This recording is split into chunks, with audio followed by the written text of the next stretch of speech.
ሃይ ሰላም ናችሁ። ለዚህ ኮመንት ምላሽ እንሰጣለን። ኮመንቱ ምድረ ሰካራም፣ አሁን እናንተ እምነት አላችሁ ልብሳችሁ ላይ ስሸኑ አይደል የምትሉት፣ የቀልድ እምነት ተሸክማችሁ አረቂያ ሙላ ይላል። ዋና እንትኑ ሽንታችሁን ልብሳችሁ ላይ ትሸናላችሁ ነው። እንደ ክርስትና አስተምሮ ደግሞ ስካር ኃጢአት ነው፣ አይፈቀድም ማለት ነው። ይህም በገላትያ ምዕራፍ 5 ቁጥር 21 ላይ በግልጽ እንደሚናገረው ስካር ኃጢአት ነው ማለት ነው። አንድ ሰው ላዩ ላይ ቢሸና ሰክሮ መጽሐፍ ቅዱስ ፈቅዶለት ሳይሆን የራሱን ነጻ ፈቃድ ተጠቅሞ ነው። ስለዚህ ሰውየው ይህንን ቢያደርግ ክርስትና የሚሰደብበት ወይም ደግሞ ክርስትና ይህን በዛ ሰውዬ ጀጅ የሚደረግበት ነገር የለም። ታዲያ እንደዚህ ከሆነ ብዙ ሰካራሞች ልታይ ትችላለህ።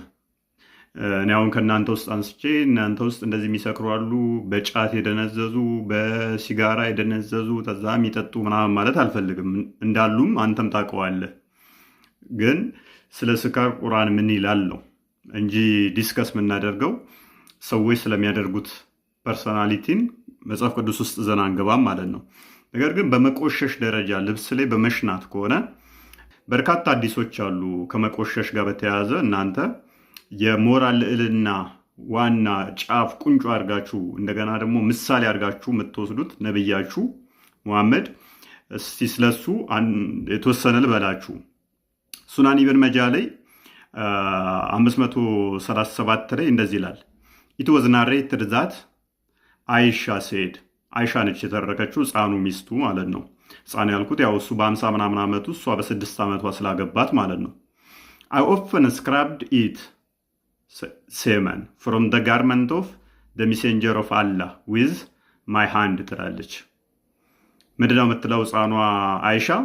አይ ኦፍን ስክራብድ ኢት ሴመን ፍሮም ደ ጋርመንት ኦፍ ደ ሜሴንጀር ኦፍ አላህ ዊዝ ማይ ሃንድ ትላለች።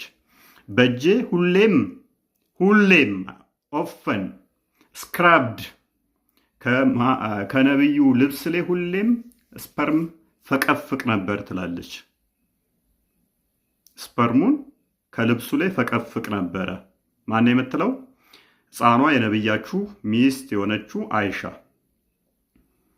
እንደገና ሱናን አናሲያ 296 ላይም ተመሳሳይ ትላለች። ኢት ዋዝ ናሬትድ ዛት አይሻ ሴድ አይ ዩዝድ ቱ ስክራብ ዘ ጀናባ። በምን ታደርግ ነበር? አሁንም ትፈቀፍቅ ነበር። እንዲሁም እዚህ በማሳያችሁ እንትን ላይ በጣም ብዙ ቦታ ነው ያለችው። በጠፍሯ ተልብሶቹ ላይ ወደ መስጊድ ሲሄድ አብሶ ስፐርም እንደምትፈቀፍቅ ይናገራል። አሁን የኔ ጥያቄ እዚህ ጋር ነብያችሁ፣ ውዱ ነብያችሁ ልብሳቸው ላይ ለምንድን ነው የሚረጩት? እንደዛ እስከሆነ ደግሞ አይሻ ያው የሚፈቀፈቅ ረብ የሚደረግ ስክራብድ የሚደረግ ነገሮች ሲደርቁ ነው ሊፈቀፈቅ የሚችለው። አይሻ ለምንድን ነው ወዲያውኑ ማታጥበው? በውሃ ለምንድን ነው ማታጥበው? በጠፍሯ ለምንድን ነው ፈቀፍቀው? ይህንን በትትና እንድታስረዱኝ ይፈልጋለሁኝ። እኔም ያው በትትና ስላስረዳው ማለት ነው። በጣም ብዙ ቦታ ነው የተጠቀሰው ይሄ ሐዲስ። እንደዚህ አይሻ ሁሌም እንደምፈቀፍቅ እንደዚህ እንትን እንደምትል ያው ረብ እንደምታደርግ ስክራብድ እንደምታደርግ ብዙ ቦታ ስለተጠቀሰ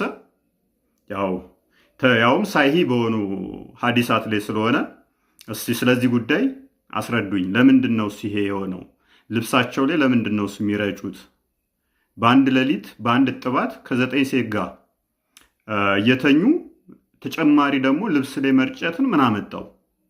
ደግሞስ ደግሞ ያው ወደ መስጊድ ሊሄዱ ሲሉ ነው አንዳንዴ በአፈር ሁሉ እንደምትፈቀፍቀው ነው የሚናገረው አዲሱ። እዚህ ደረጃ ድረስ ለምንድን ነው እሱ? አይሻ ህፃን ስለሆነች ነው በውሃ ነው ማጠብ ያለባት ወይንስ በጠፍሯ ነው መፈቅፈቅ ያለባት? ይህንን በትትና አስረዱኝ ማለት ነው። ኤኒዌይስ ቴንክ ዩ።